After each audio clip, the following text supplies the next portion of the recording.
Welcome to day 12, our final day of the 12 days of Christmas gift giving goodness.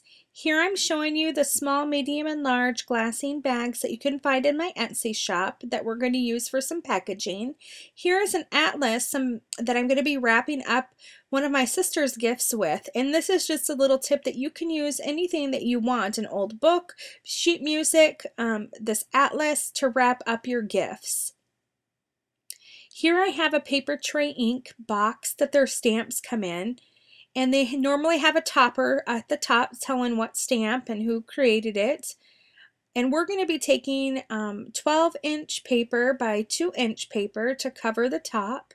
And you'll also need a second sheet that is 2 inches by 6 inches to fill in the little gap, because a 12-inch paper is not long enough to go around the entire box. So here we're going to apply that, and that'll cover up those little white marks that are left over from paper trays packaging.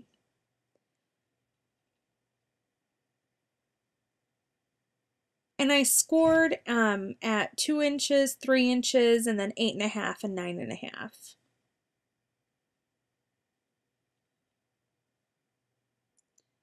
So now we're going to apply this final piece. And the papers I'm using are from Graphic 45, their Christmas collection. And I do want to apologize for the up close, the really zoomed in portion. Here in a minute or two, I will be fixing the extra zoomed in portion here. I do apologize for that, for all the close-ups. There I was showing you that I'm going to be packaging up some microwave popcorn, and I'm going to be including a gift card to a local movie rental store here for one of my friends. They love to watch movies, and this is just a little treat for them. So here's the popcorn, and I'm going to put it into a large glassine bag. And I love the glassine bags. They really are inexpensive packaging, and they add that little special touch without going overboard, and I like that. And in this instance, this glassine bag is going into the clear box, so it doesn't completely cover up that it's popcorn, but it does give it a nice finish. Here I'm using the Fiskars apron punch on some of the cardstock that I had left over.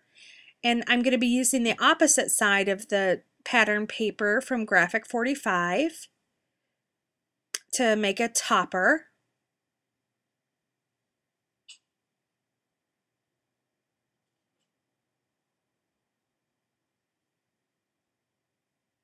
It's really quick, simple, and easy.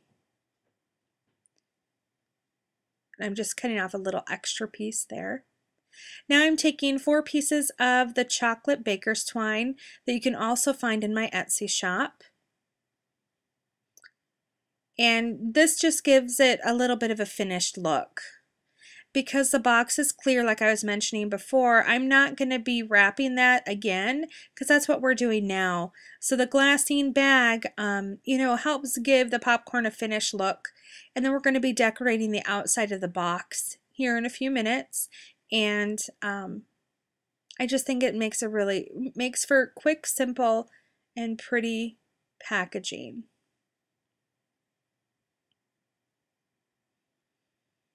And here I'm fussing, trying to make sure that it's perfect. And it fits snugly, but not over snug in the box. So that's why I was fiddling with it.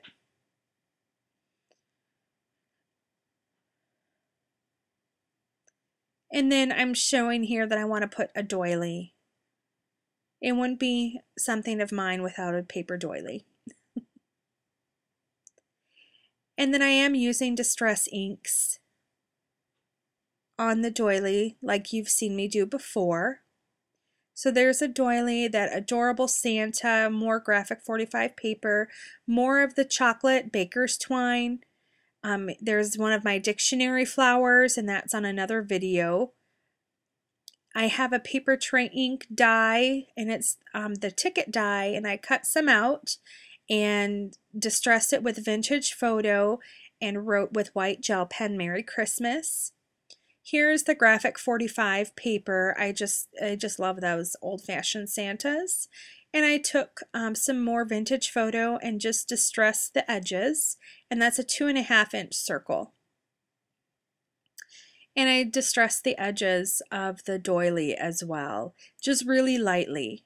And so this is the finished packaging. I also took a piece of tissue tape from Tim Holtz to finish up. So thanks for tuning in today, and we'll see you later. Bye.